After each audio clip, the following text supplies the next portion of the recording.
Good morning, students. Now we discuss hydrodynamical images for three-dimensional flow. Now let us consider a fluid containing a distribution of source, sink and doublet. और surface S को हमने कैसे draw किया fluid में? In the fluid across which there is no flow, then any system of the source, sink, doublet on opposite sides of this surface S may be said to be images of one another with respect to the surface. एक side जो ली हुई है, तो जो system है source sink doublet का दूसरी side surface के वो क्या फॉर्म कर देगा उसकी इमेज बीच में एक surface. Further if the surface S be considered as a rigid boundary अगर हम कंसिडर कर लें and liquid removed from one side of it तो motion on other side will remain unaltered. अगर सरफेस आपका रिजिड सरफेस हो और एक साइड से हम लिक्विड को रिमूव कर देते हैं तो दूसरी तरफ मोशन होगी वो क्या होगी आपकी अनअल्टर्ड, चेंज नहीं होगी. फर्स्ट आर्टिकल है images in a rigid impermeable infinite plane. First images of a source in a plane, source की इमेज प्लेन में देख रहे हैं हम यहाँ. Now consider a simple source of strength m, एक सोर्स जिसकी स्ट्रेंथ m है, सिचुएटेड है किस पॉइंट पर, a पॉइंट पर, कोऑर्डिनेट्स है a0 0 at a distance a from the infinite plane y dash.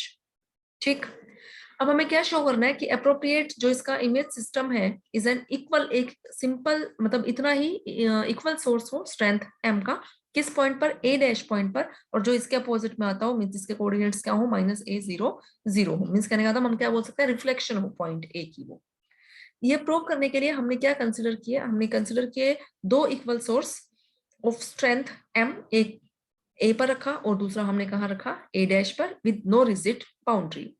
Let P nor be any point on the plane y dash पर हमने कोई भी पॉइंट कंसिडर किया P.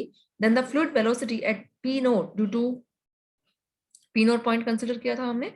अब फ्लूइड वेलोसिटी जो है P nor पर due to in these two sources के कारण जो फ्लूइड वेलोसिटी आई है, फॉर्मूला हमने कैलकुलेट किया था, ऊपर निकाला था हमने फ्लूइड वेलोसिटी का m/a P nor क्यूब, साथ में वो वेक्टर प्लस ये तो किसके कारण से आई है, ये फॉर्मूला था ना qm/r² into r cap vector. और आर कैप वेक्टर को हम क्या लिख सकते हैं, vector R divided by its magnitude. यहाँ पे हमने यही तो काम किया, vector R means A P norm divided by its magnitude, तभी तो ये R cube means A P norm का क्यूब बन गया. ये तो हो गया due to the velocity due to the source present of strength M placed at point A. अब placed at point A dash के लिए क्या आ जाएगा, ए डैश पी नोर है ना, M A dash P NOR vector divided by A dash P nor cube. ये हमने figure दिखा रखी है, पॉइंट ए पर रखा सोर्स ऑफ स्ट्रेंथ एम और ए डैश पे सोर्स ऑफ स्ट्रेंथ एम, जो इसका रिफ्लेक्शन पॉइंट है. ये y डैश प्लेन पर हमने पॉइंट क्या कंसीडर किया हुआ है, पी नोर. तो यहाँ इसके लिए इस सोर्स के लिए ये रेडियस वेक्टर r है आपका ए पी नोर और ए डैश के लिए रेडियस वेक्टर है आपका ये ए डैश पी नोर है.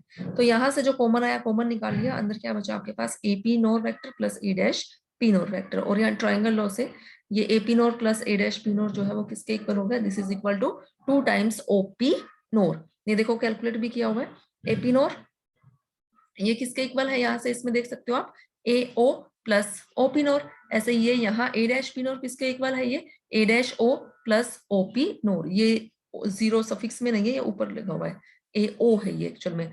जब आप इनको ऐड करोगे तो ये क्या आ जाएगा, 2 ओ पी नोर आ जाएगा. क्योंकि आई थिंक क्लियर हो गया होगा, क्योंकि जो ये आपका ए ओ और ए डैश ओ है ये अपोजिट, इनकी मैग्नीट्यूड सेम है लेकिन डायरेक्शन अपोजिट होने के कारण एक दूसरे को बैलेंस कर देंगे ये. ठीक है, तो ये आपके पास क्या आ गया 2m/a/p nor vector o p nor. This shows that at point p nor of plane y dash the fluid flows tangentially to the plane x equal to 0 and so there is no transport of fluid across this plane. ठीक, let phi denotes the velocity potential. Then at all points p nor on the plane y dash the normal component of velocity is 0. Normal component of velocity means curly phi by curly n is equal to 0. Normal component of velocity 0 क्यों है, क्योंकि जो आपका velocity potential है वो हमने कहाँ बताया है, किस पॉइंट में, या जो फ्लो हो रहा है वो आपका किस डायरेक्शन में है, उसके अलोंग है ना, ये जो आपने प्लेन कंसिडर किया था उसके अलोंग. तो उसका जो नॉर्मल कंपोनेंट हो जाएगा वो क्या रहेगा आपका 0 रहेगा. Hence image of source at A in the rigid plane is again a source at A dash as required. Means वो कंडीशन हमारी सेटिस्फाई हो रही है कि अगर एक तरफ हम एक सोर्स रख रहे हैं स्ट्रेंथ m का, तो दूसरी तरफ जो उसकी रिफ्लेक्शन आ रही है वो भी सोर्स आ रहा है सेम स्ट्रेंथ m का. नेक्स्ट है image of a doublet in a plane.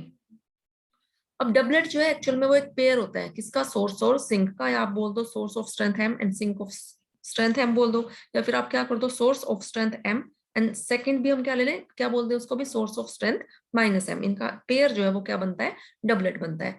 तो इसमें हमें डबलेट की इमेज कंसिडर करनी है, तो एक पेयर कंसिडर करना है हमें सोर्सेज का, minus m at a and m at b पर तो हमने सोर्स ले लिया ऑफ स्ट्रेंथ m का, और पॉइंट, सॉरी, माइनस m तो हमने लिया है a पर, और जो m है वो हमने कहा लिया है पॉइंट b पर। ये source of strength m at point b and source of strength minus m at point a। और जो दूसरी साइड उसकी रिफ्लेक्शन बोलो या जो उसकी इमेज है वो भी हमने ऐसी कंसिडर कर ली, source of strength minus m at a dash and source of strength m at b dash. Limiting case में जब आपका b a को अप्रोच करेगा तो जो b डैश है वो किसको अप्रोच कर जाएगा, a डैश को। ठीक है, तो यहाँ इसने यही लिखा हुआ है, हमने सोर्स और सोर्स कंसिडर कर लिए। फिर उसके बाद क्या कह रहा है, the image system is minus m at a dash और m at b dash, where a dash और b डैश क्या है रिस्पेक्टिवली, रिफ्लेक्शंस है of a and b in the plane y dash.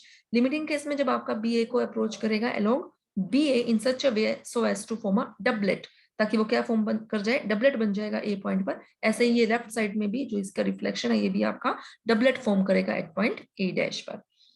बन गया a doublet in an infinite impermeable rigid plane in a doublet of equal strength and symmetrically disposed to the other with respect to the plane. Actual में अगर doublet का article आपको ऐसा करना आता है तो आपको वो सोर्स वाला ही करना है, क्योंकि आप देख रहे हो कि जो सोर्स का जो रिफ्लेक्शन लिया था वो सोर्स ही लिया था आपने, आया था ना ऊपर अभी जो हमने आर्टिकल प्रूव किया है। तो ये जो डबलेट है वो भी तो क्या है, पेयर ही तो है उन सोर्स का ही, तो इसका मतलब डबलेट की रिफ्लेक्शन भी क्या होगा, डबलेट ही होगा। ठीक है, ओके स्टूडेंट्स, बाकी हम नेक्स्ट लेक्चर में डिस्कस करेंगे।